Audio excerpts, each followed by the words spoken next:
नमस्ते, प्रणाम। मैं हूँ आपकी पूनम। अपने यूट्यूब चैनल पूनम सरिता संगीत में आप सभी का तहे दिल से स्वागत करती हूँ और आप सबके लिए ईश्वर से मंगल कामना करती हूँ। आज हम लोग बहुत सुंदर देवरानी जेठानी का नोक झोंक गीत लेके आए हैं। आप लोग सुनिए, पसंद आए तो वीडियो को लाइक करिएगा और कैसा लगा कमेंट बॉक्स में ज़रूर बताइएगा।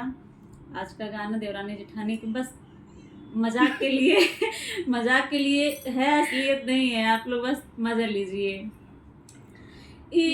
हमरा देवरानिया काम जोर बा, बहुत लात खोर बाना।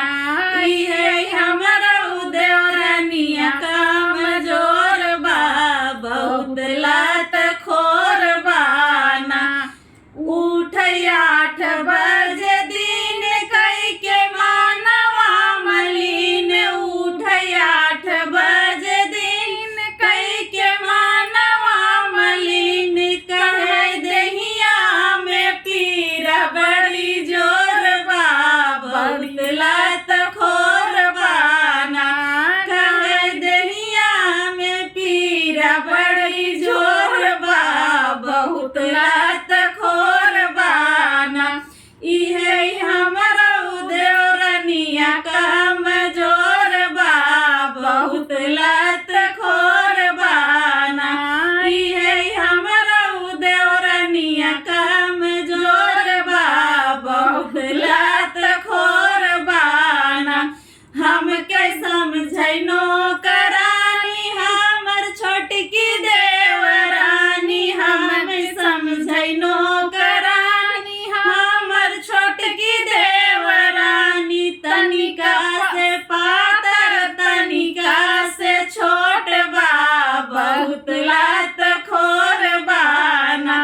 तनिका से पातर तनिका से छोट बा, बहुत लात खोर बाना। इहे हमरा देवरानिया काम जोर बा, बहुत लात खोर बाना। इहे हमरा देवरानिया काम जोर बा, बहुत लात खोर बाना। हम पे हुकुम चलावे, बात बात पे दबावे। हम पे हुकुम चलावे, बात बात पे दबावे। कुछु कही त रोए में तेज बा, बहुत लात खोर बाना। कुछ कही त रोए में तेज बा, बहुत लात खोर बाना। ये हमरा देवरानिया काम जोर बा, बहुत लात खोर बाना।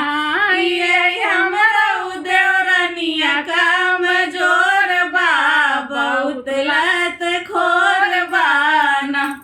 झगड़ा लगा